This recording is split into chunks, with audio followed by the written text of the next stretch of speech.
Hello everyone, Hachadino over here, and as you always know, you can like my videos, subscribe in any of the commentaries over there, and check out the sheet that I will leave on a card over there. It has everything that you would need for Sovereignty Rogue and also new information that I will update.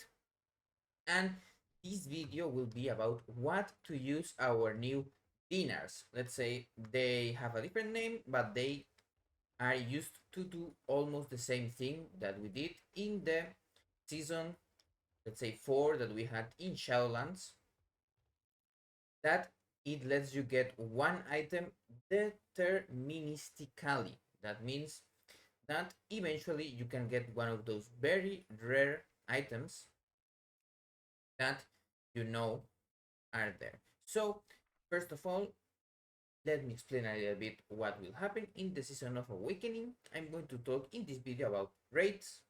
I'm going to talk about Mythic Plus and other things in next videos. So let's begin. As you know, we have different kind of loot. The tier set that we are going to get is the tier set that we are using right now, the tier 3. For Somlety, at least, it is not worth to break our 4 set until the new 4 set, because it doesn't work like 2 set and 4 set with the other one. So you can't make 2 and 2 and make 4. You have to do the whole 4 set. For Outlaw and Assassination, it's same, because we have very big power in our tier sets as Rogue in general. So that's the first thing. Then the second thing, you can get items like the Seal of the Urnas Chosen that may change a little bit how you gear, but not a lot, because we have some fire damage available to us quite easily. Then that is one of the things that you would want to get. Eventually, you can maybe also get a Seal of Filial Duty. It's going to be really strong. Let's say as a very rare item, offensively. And then you also have in Averus the Voice of the Silent Star. It gives you extra stats. It procs around 1 minute or 1 minute and a half, and it can't proc when we are in our cooldowns. It will depend. Maybe it is worth playing around. We still don't know. We will of course try and check timings and see if on some bosses it's possible. One of those that we had like almost a good timer was on Echo of Miltarion. If you did or not hold DPS, you could get there. Now, as for the Neltharion's Call to Suffering, it's another rare item, but it got nerfed a little bit. It will be good in Mythic Plus, but not in Raiding. Now, for our priority course, here we don't really play Augury, and Cataclysmic Signet Grant is something for a really long fight like Fireark or Razageth, but it will not be available until later, at least. You will still be able to get the Spiteful Storm the first week if you manage to kill Razageth on Mythic or Heroic. It's one of the better trinkets, but just for the short form, you want Aeronautic Ring or the Cloak, for Subtlety at least. For Outlaw and Assassination, you may want for Outlaw the weapon, but they also have available Forge Storm, that it's a really strong weapon also, apart from the Claw that you get from the Council boss in the third raid. For Assassination, they want the same thing as Subtlety at least. They want the Sarkaret Dagger, or in this case, if you can't get that one, you can get this, the Cruel Dream Carver, or if you can't, there's also the Tindral Dagger that it's kind of fine for Assassination, but for Subtlety we don't care that much. And also Nick of Time, coming back with Vengeance. You can just try once a week to get it.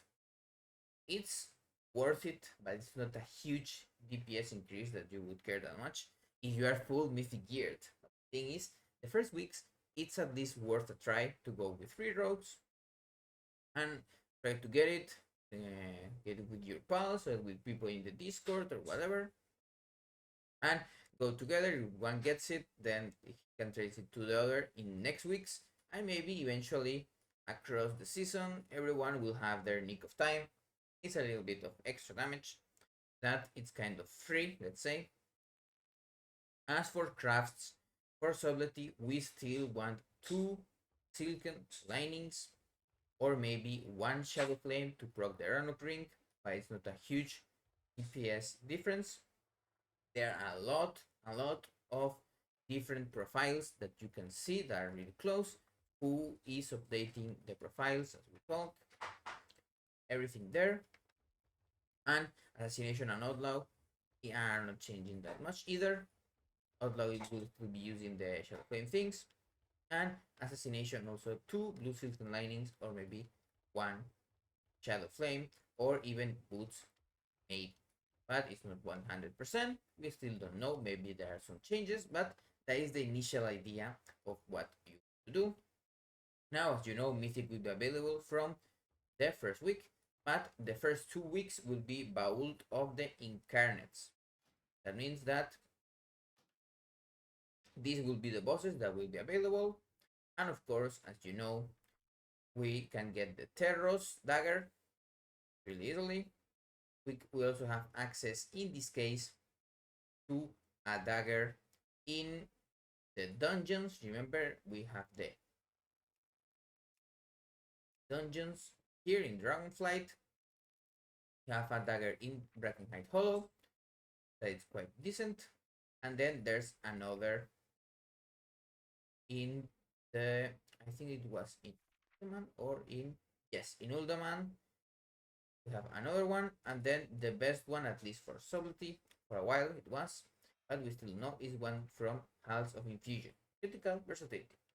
You can get the one from Terros or the one from the later boss. That was the Diurna one. Not that good for subtlety, but quite decent for assassination. Now, I'm not going to talk more about the dinars. I will do another video about the gear in general, but it was everything that I wanted to say. Have a nice day.